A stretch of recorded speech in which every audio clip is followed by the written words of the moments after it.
My name is Izzy Kalman. Izzy is my nickname. My full name is Israel, like the country. I'm a school psychologist.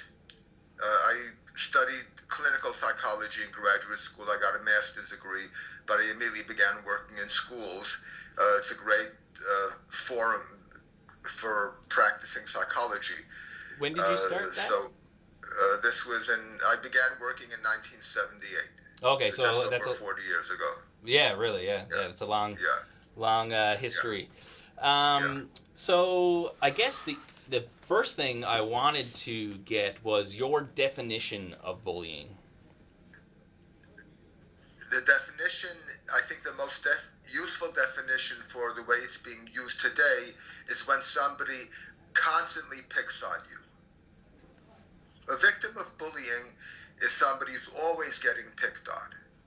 We all get picked on once in a blue moon. That's no big deal. But there are kids who are picked on every single day by one or more kids. Those are the kids we're concerned about. Right. Now, on a school level, like in an entire school, if you wanted to address that problem, which I'm sure you have done in the past and probably still do, what would that look like as either a program or something like that? There are two things that I do. Uh, there's more than two things, but the two main things are one, to teach the students what to do when somebody picks on them. Because if they respond in the wrong way, it's going to keep on happening to them. And the second thing is to teach the staff what to do when kids complain that they're being picked on. Because if the staff does the wrong thing, it's going to make everything worse. And the truth is, the natural thing for the staff to do is what makes it worse. And to make matters even worse, today what they're required to do by a law actually makes it worse. And that's why bullying is becoming a bigger problem, and it's an epidemic, and nobody seems to know what to do about it. So you're what it almost seems like the common course would be to address and correct the bullying behavior, but what you're saying is to I guess you wouldn't call it correct the victim behavior, but how do you? Yes, what I do uh, is I teach people how not to be victims. Okay. Teaching kids not to be bullies doesn't work, and there are a number of reasons. But the main reason is people don't think they're bullies. Right. Everybody thinks the bully is somebody else. So when we teach kids you shouldn't be a bully, it's terrible to bully anybody, kids think, oh yeah, they shouldn't bully me. Fine, they're going to stop bullying me. They don't think that they're the ones who have to change. The other person has to change. But nobody thinks they're the bully. So nobody does the changing. Everybody expects the other person to change, and everybody blames the other person because we're being taught that it's the bully's fault. And since everybody thinks the bully is the other person, they go around blaming everybody else instead of taking responsibility to solve the problem. But the real problem is being a victim. They're the ones who are suffering. If I'm a victim and I'm being bullied and I have to wait for other people to change, it might never happen. Right. But if I know what to do, I can stop the bullying by myself. I don't have to wait for other people to change. I don't have to rely on the school staff. I don't become a snitch because I don't tell the school staff on anybody unless it's an emergency.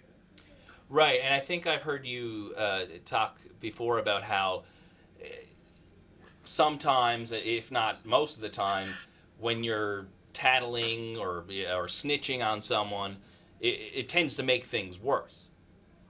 Almost always. Let's say, Andrew, you and I are kids in school, and you called me a bad name, and I tell the teacher on you, and you get sent to the principal's office, and the principal interrogates you. Are you going to like me better? Well, no, yeah, You're going to hate me. Are you going to admit that you're guilty? You probably say, what are you talking about? Is he starting with me? He's the bully, not me. yeah, And so you're going to be mad at me that I got you in trouble, and you're going to tell everybody I'm a snitch. And right, that's about the worst thing that can happen to a kid. yeah, yeah. Because I mean, in that circumstance too, you could almost see how. I mean, it might stop it in the school, but who's to say it might not carry out into the broader world? That can happen too, but even in school, it'll probably get worse. Because how do you stop kids from talking to each other and saying, "Oh, he's a bully," or "He got me in trouble"? You can't stop that kind of stuff. Yeah. You, Well, you can stop. Oh, it's easier to stop overt physical aggression. right. Schools have done a pretty good job over the last few decades in reducing physical aggression because it's overt and there are signs and there are marks if somebody gets hurt. But the words, how do you stop kids from talking and saying, gossiping about each other or saying bad things about each other?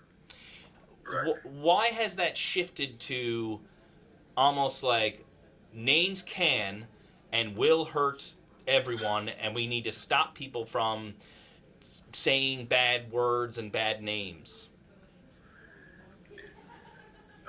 What can I tell you? It's bad psychology, but people love it. The basis of the anti-bullying psychology is if you're being picked on, it has nothing to do with you. It's only because of them. It's not your responsibility to do anything to solve your problem. Just tell the school authorities and they'll solve the problem for you. It's nonsense, but everybody loves it. Because everybody thinks they're innocent, and finally they're being told that if they're being bullied, they're innocent. It's the other person's fault. Everybody loves this. And the truth is, people experience words as hurting. Experiences as hurting. So for a lot of people, the traditional sticks and stones slogan seems wrong. What do you mean sticks and words can't hurt me? Of course they can hurt me. And there are kids who have killed themselves or committed murder because of words. So... But the problem is people don't really understand what the original sticks and stones slogan means. It really expresses the difference between objective harm and subjective harm. Okay. And most people don't get it. And in fact, the anti-bully psychology has gotten rid of the distinction between objective harm and subjective harm. Objective harm means that if you do something to me and I get hurt, you're the one who hurt me. If you hit me with sticks and stones, does my attitude towards the sticks and stones have any bearing on how much pain and damage they're going to cause me? If I like the sticks and stones, are they not going to hurt me? Oh, yeah, no. No, my attitude is irrelevant. If you hit me with sticks and stones, you are the one who hurt me and injure me. Right. If you insult me, does my attitude towards your words have any bearing on how much pain and damage they're going to cause me? Absolutely. What percentage does it depend on me if your insults are going to hurt me? I guess that's up to the person who's receiving the insult. Up to me. Yeah, it's 100% up to me. So that's insults are an example of something that causes subjective harm. Okay. Meaning that if you insult me, whether I get hurt depends on me, not on you. Right. I can't decide not to be hurt by sticks and stones, but I can decide not to be hurt by words. It's my attitude that counts. Okay, so rather than, the common thing that you often hear is if you try and speak to, say, the victim, they say, well, that's not the issue. The issue is bullying. You're victim blaming or something like that. But it's not victim blaming. It's victim empowering. Is that... Exactly. Okay. But today, in the social sciences, the worst thing that you can do is to blame a victim. Right. That's the biggest crime, blaming a victim. The thing is, there are different kinds of victims. They're not all the same. If I'm walking down the street and you decide to hold me up, I'm a victim. It's not because of me. You're a criminal. You want to rob me. But if I'm somebody who's always being criticized by people and I can't stand it and they keep on criticizing me, of course it has something to do with me. I'm a victim of the criticism, a victim of the insults, but it has something to do with me. It's the way I handle the criticisms and the insults that determines whether people keep on saying them to me. Mm-hmm. And I can demonstrate it to you. Sorry? I can demonstrate it to you. Right. I'll do an entertaining demonstration with you. This is a short version of a procedure I do with everybody I work with, no matter what their age is. Anybody who's being treated badly by other people, I play this game with them. I also teach this in assemblies at schools. I'm going to play a game with you, Andrew. Your job is to insult me. Mm-hmm. My job is to stop you. Okay. But don't let me stop you, or I win and you lose. Okay. Don't worry about hurting my feelings. It's a game. I want you to do a good job. Also, don't talk without stopping. Give me a chance to answer you. Make it like a conversation. Okay, Go so ahead, Andrew. just to be clear, this is like a simulation of how kids interact, bully victim sort of thing. Yeah, or even adults, or Oh, in any relationship. In any relationship where a person keeps on treating you badly and you don't know why, this relates to that. Okay, perfect. All right. So you want me to insult Go ahead and insult me and don't let me stop you. you? You are the ugliest, stupidest person I've ever seen.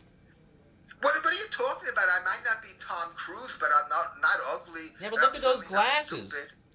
Look how you're a four eyes, stupid. I'm not You can't sure. even They're glasses. I have you two eyes can't just even like see you. without assistance. That's how stupid you are. I'm not stupid. I've written books. Yeah, but who cares? Anyone can write a book. I got a book right here. I can fill Not this not up. a good book. Not a good book.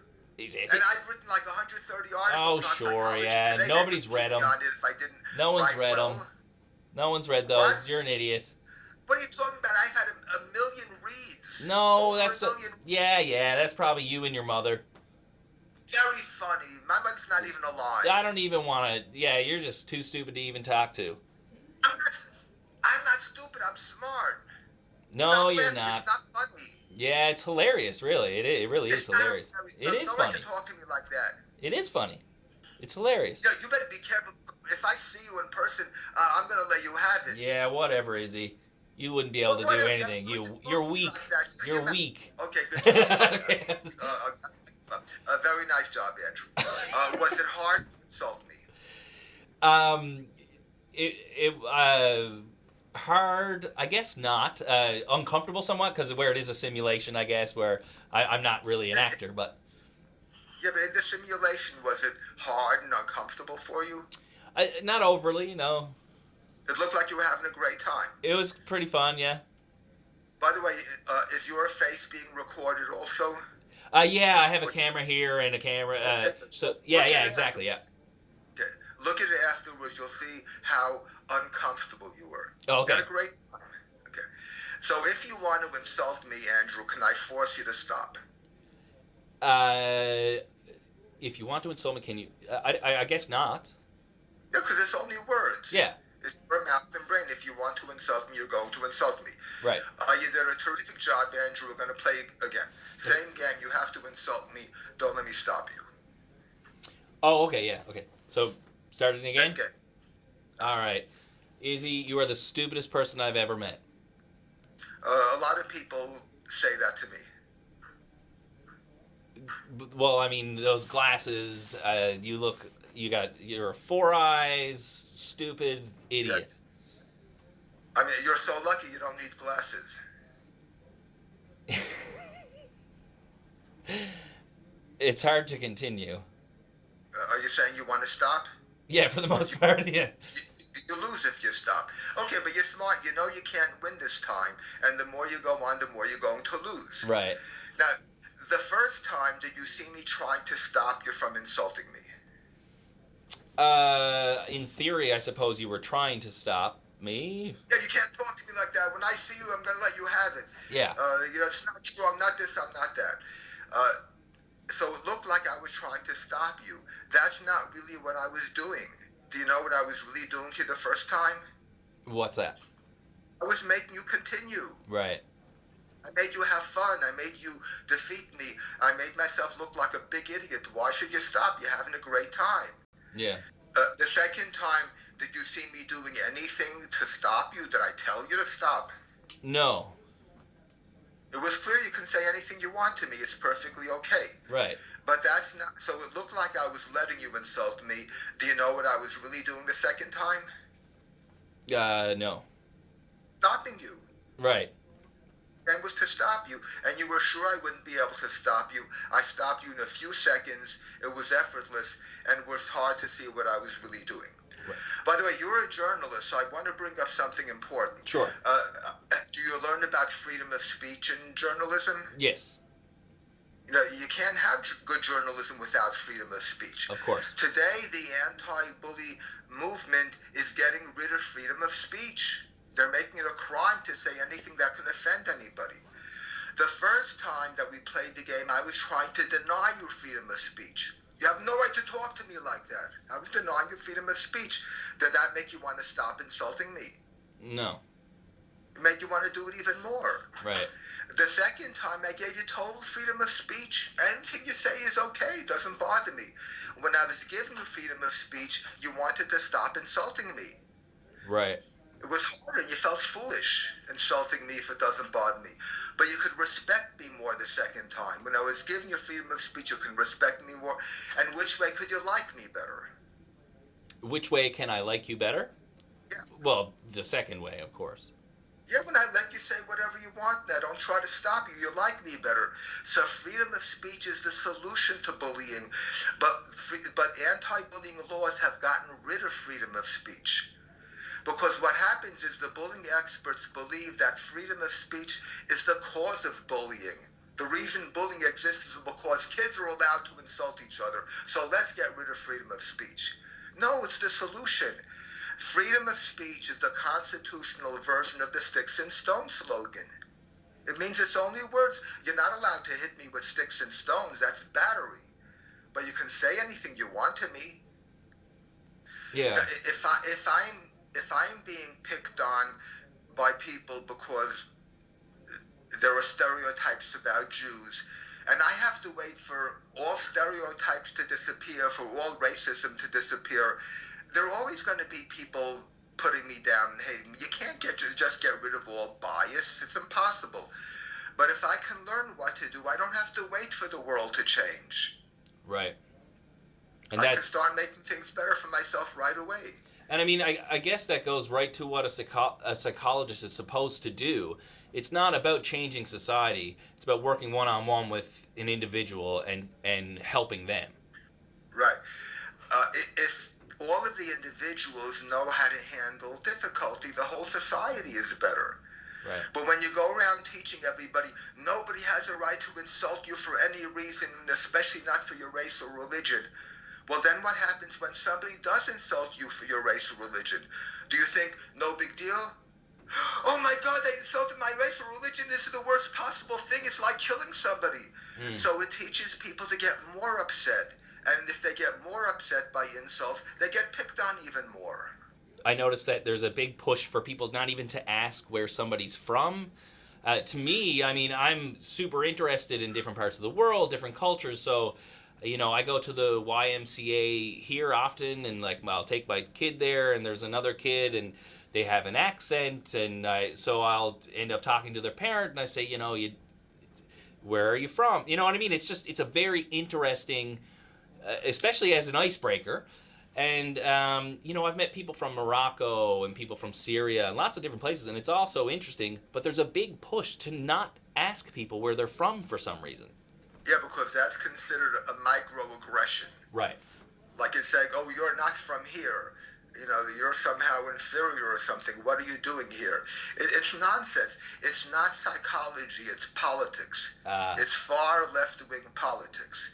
But what's happened, I'm going to give you a general reason why we're not solving the bullying problem. It's because the experts at bullying are academics who work in universities, and they do research. Today we think researchers have the answers to all of life's questions. No, a researcher just knows how to do research. A researcher doesn't necessarily know how to solve problems, and the whole bullying field is based on the teachings of one person, and it's been repeated over and over again. This person doesn't know the solution to bullying. He made a solution which is to protect everybody from bullying and let's stop everybody from being a bully. It doesn't work. But It's all based on the ideas of somebody who doesn't know how to solve the problem. The And people sitting in universities don't know how to solve the problem. The reason I know how to solve the problem is because I'm not a researcher. I'm a practitioner. I'm practical. Kids come to me in school. They're being picked on. I have to teach them what to do about it. right. I can't tell them, oh, the world is terrible. There's prejudice in the world. I'm going to change the world for you. That's nonsense. I have to help my client. So I figured out how to help my clients, and it works. Right. Okay. Yeah. Okay. And I think you were referencing, and I wanted to bring this up as well. The is it Dan Olweus? Yes. Yeah. So again, as I said to you in the message I sent you, I was trying to find criticism because, of course, there's almost, if you have anything, there's going to be negative and positive views of it, especially if it's something that's so widespread as this bullying program. But of course, I went through 17 pages of just, I typed in Dan Olweus, assuming that there would be positive and negative things, but 17 pages of Google results showed nothing other than the godfather of bullying research, the preeminent scholar of, Yes. and so on and so forth. There is no criticism in the world of Professor Olweus. Mm-hmm. Now, I criticize him not because he's a bad person or he's a stupid person. No, he's a smart, accomplished person, but he doesn't know the solution to bullying. His solution is really a left-wing political solution. Right. We won't tolerate it. We're going to change the world. And he said that we have to treat bullying like it's a violation of fundamental democratic rights. Mm-hmm. That's politics. It's not psychology. Mm-hmm. So how has it become so widespread? For two reasons. One reason is people believe that researchers have a monopoly on truth. Mm-hmm. If it's not based on a research study, well, we don't know if it's true. Which is nonsense. Do you need a research study to tell you what's going to happen if you take a raw egg, drop it on a cement floor from 6 feet? No, not necessarily. No, because it's going to break. Yeah. It's always going to break because you notice that it breaks. So most of what we know to be true about life is not because we read it in a research study. Right. But the researchers themselves have spread the myth that you shouldn't take anything on face value. You can only find truth in a research study. So they've promoted their own importance, and it's good for them, but it's not good for the rest of us. But the second reason that this bullying psychology is so popular is because people love it. They love it. Oh, finally, it's not my fault. I always knew it's not my fault. I knew it's their fault. They're making me miserable. It's not because of me. And I don't have to do anything to solve my problem. Society's going to solve my problem for me. It's absurd. It can't possibly work. There's no school of psychology, serious school of psychology or philosophy or religion in the world that teaches this approach to life. It's nonsense, but everybody loves it. It promotes our irrational beliefs that make us feel good, but it's nonsense. Right. So it's more about feeling good as opposed to the results. Yeah, fine. Oh, it's not my fault. It's his fault. It's not my fault. Right. People naturally blame others for their misery. Mm-hmm. This is our default setting, to blame others. It's not true. Scientifically, it's not true. It's irrational. It's the way we feel, the way we experience it. And finally, we have this field of psychology, of science that confirms our irrational beliefs, validates them. Right. But, I mean, when I think about that, and when I think about the fact that this is what we are teaching our kids now, I don't know if kids are paying attention to it. I've tried to talk to some of the first years. I'm a bit older. I'm 32 than them, so they're coming out of high school. So I've been asking them some questions about the new policies in their school, and basically they're telling me, like, we just didn't pay attention to it.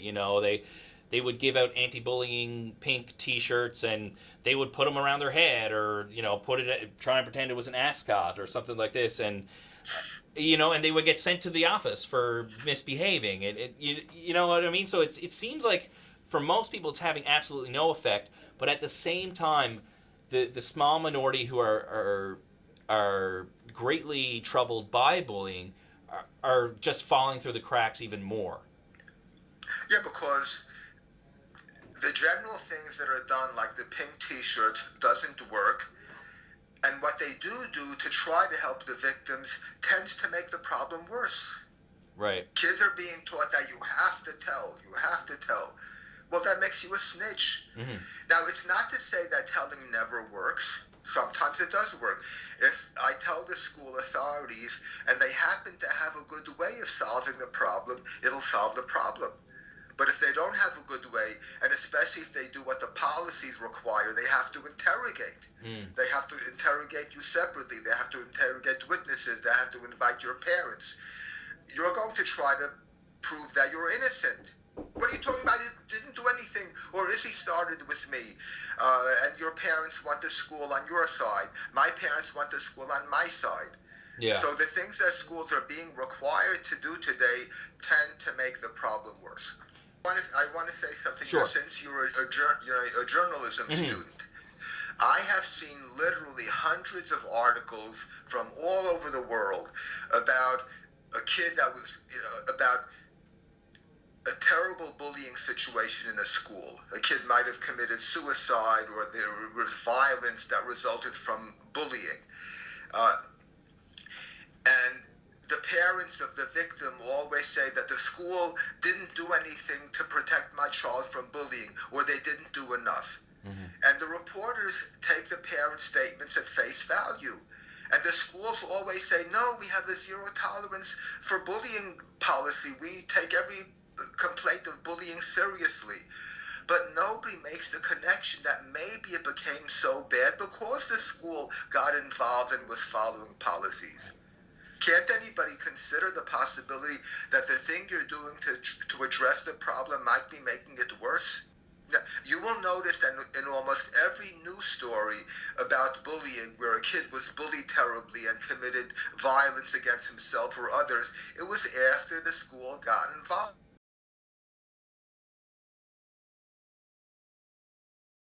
As I was saying, I have not seen a single article in which the reporter considers a possibility that the school actually is trying to make things better, but what they're doing makes it worse. Right. They always accept the parents' line, the school isn't doing anything to stop the bullying. Right, which is, I mean, given the situation, that's an understandable way to think. No one wants to be the blame of something that's so traumatic, and I don't think anyone is intentionally doing it, but it's... No. Like, I guess the issue is somewhat... It's somewhat of a legal thing, I think. Schools are afraid of getting sued. Exactly. And so they're putting these things into place, but no one wants to admit maybe they're wrong. Of course. Nobody wants to admit they're wrong, including the school. But the thing is, all schools take bullying seriously. They're not stupid. They keep on getting these regulations. They know they can get into serious trouble if they don't address every act of bullying. But what happens is, when they do what's required of them, it immediately makes the situation worse in most cases. Right. Oh, it's kind of sad, really. Yeah. Are you familiar with the term catch-22? Right. Yes. It's a catch-22. We have laws to get rid of bullying in schools, but when schools follow the laws, it makes the bullying worse. Right. But it's because the leaders of the bullying psychology don't know the solution. Right. All of their research shows they don't know the solution. Right. And even Olweus himself, Olweus did a big research study a few decades ago in Scandinavia. I haven't seen it, his original study, but he claimed to have gotten a 50% reduction in bullying after 2 years. Mm-hmm. You do this program 2 years, a 50% reduction in bullying. It hasn't been replicated any place, especially not in North America. But the biggest study ever done on the Olweus program was completed a few years ago in Pennsylvania. Mm-hmm. Some philanthropic organization funded the study at $19 million. By the way, only $9 million went to do the study. $10 million went for public relations. to let the world know how great the results were. Mm-hmm. You know what the results were of the study, massive study on the Olweus program? What was it? After 2 years, the schools that implemented it properly, the ones that didn't drop out of the study, but the ones that did it properly, after 2 years, there was a 12% reduction in the number of kids who claimed they're bullied twice or more a month. 12% reduction. Right. Now, first of all, what does it mean to be bullied twice a month? Yeah. That's nothing. That's not a problem. It's the kids who are picked on every day that's the problem. Right. The study doesn't even look at such kids. Theoretically, the number of kids who are bullied every day might have even gone up. It's possible. But the study doesn't even look at them. But assuming a 12% across the board reduction in bullying, it's an 88% failure rate. Right. It means that 1 out of 9 kids will stop being bullied based on this gold standard program. Right. And even Olweus himself recently came out saying that the study had very good results. It had a significant reduction in bullying. Mm-hmm. Now, this is a trick. This is a trick that the researchers use. They say there was a statistically significant reduction in bullying. Mm-hmm.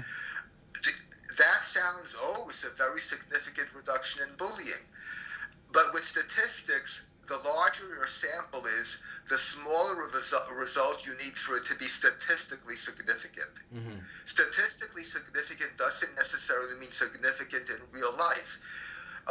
If you have a large number of subjects, even a 5% reduction will be statistically significant. It means it's not random. Mm.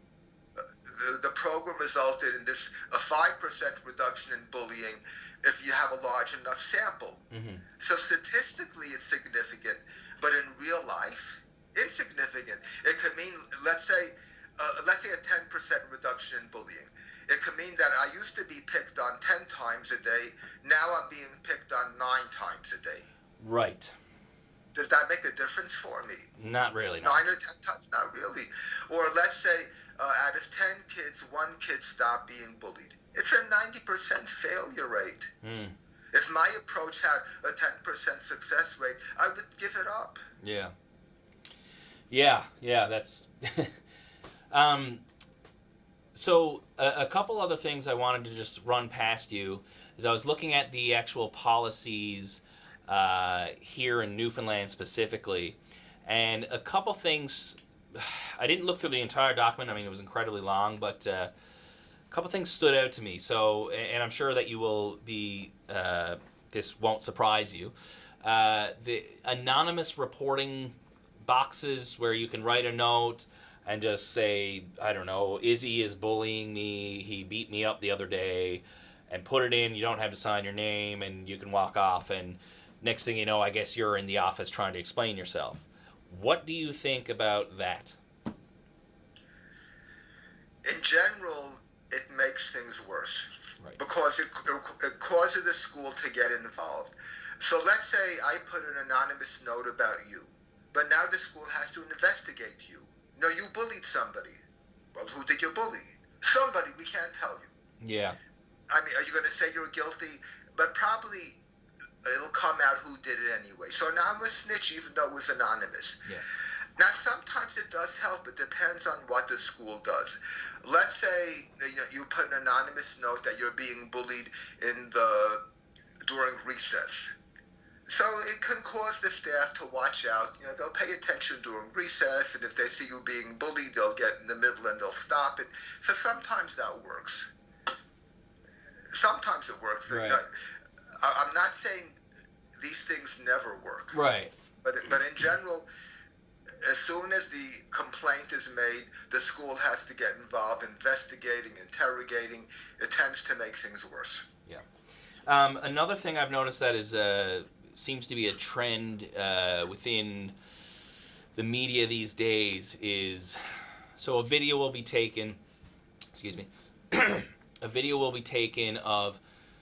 I'll just give you the example actually, because it's the strangest thing to me personally. So a kid was videotaped. He looked completely, he was not in distress. He was, I mean, there were people saying like, do it, come on, do it, this sort of thing. And he laid down in a puddle and allowed a girl to step on his back to go over the puddle. Sort of the classic chivalrous sort of lay your coat down to, and I can only imagine that was maybe what he was trying to do to make his friends laugh. I don't know the circumstances surrounding it. I don't know whether he's bullied every day or anything like this. But from the video, he looked as if he wasn't in distress and that he was doing it for a joke. So, that gets posted online by one of the kids, stupidly. A parent sees it. A parent says, this is disgraceful. I can't believe they would do this to him. Look, parents, you need to be ashamed of yourselves. What are you doing to this generation? That goes viral. The media picks it up. They talk to the guy that posted it. They talk to the kid. The kid says, I didn't even realize I was being bullied, but now I understand the power that they were, this sort of thing. Now I understand that I was being bullied, and I regret it, or something like that. When I see these things, I think, well, first of all, it doesn't even really seem like the kid was necessarily being bullied, but that they were playing this sort of role-playing game, maybe, where he was, maybe he liked this girl and he was trying to do something for, I don't know. And then, but then it's all of a sudden, this generation is terrible, and the media, sends out this story, and everyone's going, I can't believe they would do this. Look at the kids and all these sort of things. Like, what, isn't it that in a way more of a profound way to bully this child than even what happened in the video? I would agree with you. Yeah. But today, because we have such great communication, you have video cameras on cell phones, anything can be recorded and then it gets placed online. And all it takes is one person to dislike what they say and start writing about it, and it goes viral. Right. Yeah, and again, like it seems to me like that's a way worse. Like, for instance, if that incident or happening, I don't even know what you'd call it, weren't to have been recorded and posted online and then picked up and viral and then the media, I mean, I imagine the kid would have just let his shirt dry and would have went home, and that would have been it, and he wouldn't have been upset or... Yeah, if he wasn't upset, it means it wasn't a problem. He did this willingly. He probably was happy that he did it, but somebody else made a problem out of it. Right. Yeah, it seems like, again, I guess maybe that is like another sort of way that we're worsening bullying is by overstepping our bounds as parents and this sort of thing as well, and trying to shame these kids for what they're doing. I don't know. Now, the parent didn't have bad intentions. The parent who spread this had good intentions. They thought something terrible had happened, and we have to stop these things. So they had good intentions, but the road to hell is paved with good intentions. Exactly. All right, Izzy, if that is... I mean, unless there's anything else you want to make sure you get across, or... The solution to bullying is so simple. Yeah. It's so simple, but what we're being taught today makes it worse. We have gotten rid of basic wisdom, basic psychology. We've replaced it by the political views of people who work in universities, and it's making things worse. Well, I thank you very much for talking to me. I really appreciate it. Thank you, and please stay in touch if you have any questions. I'm very happy to talk to a journalism student because I'm trying to get my stuff out to the world of journals. Yes, yeah. And struggle, and I get the impression that you might not be like. It's not that you're not popular, but like no one seems to be coming to you for advice on this situation for some reason. Oh, that's not true. That nobody comes. Oh, okay, yeah. Of course people come okay, to me. Not enough. The whole world should be coming to me. And there are people out there who are doing a great job spreading my teachings. Okay, good. All right. Have you heard of Brooks Gibbs? No, I have not, no. Look up Brooks Gibbs. He has spread my teachings more than anybody in the world. He's my like number one disciple. Nobody spent as much time trying to learn what I teach as he does, and he's made incredible videos, and he's getting to hundreds of millions of people. Good. And he's taught other people too. Perfect. So he's teaching what I taught him. Excellent. And I think there might be a connection maybe between you and Lenore Skenazy. Yeah, we become good friends. She loves my ideas. I love what she's doing. And by the way, her son, the one that she became famous about, right. She sent him to go on the subway. His name is almost identical as mine. It right. sounds like Izzy Kalman. What's that? Her son's name is Izzy Kalman. Oh, really? Okay. Like me. Yeah. Okay. It's spelled differently. They spell it Kol instead of Kal. Okay, interesting. Her husband's last name is Kalman. So okay. So her son has my name. Cool. Interesting. No, I actually did an interview with her at the beginning of last semester. Great! I love her. She's wonderful. She's been a big inspiration on me. I found her organization shortly after my daughter was born, and I'm so happy I did because it's really influenced me on trying to in the way that I raise my daughter. By the way, she's been trying to help me to get an article posted in a major newspaper or journal. Oh yeah. And they just turned it down. She loves my work. She asked me to write an article about bullying that she'll try to get into the New York Times because she has a good friend there. Everybody turns it down. The article is terrific, but nobody wants to print it. Nobody wants to print anything critical of the anti-bully movement. It's like holy. It's a holy movement. You can't criticize it. Nobody wants to know about it. And by the way, about 10 or 12 years ago, I was contacted by a reporter from Time magazine. Yeah. And she said she was doing a series of articles on bullying, and she came across my stuff, and she wanted to interview me.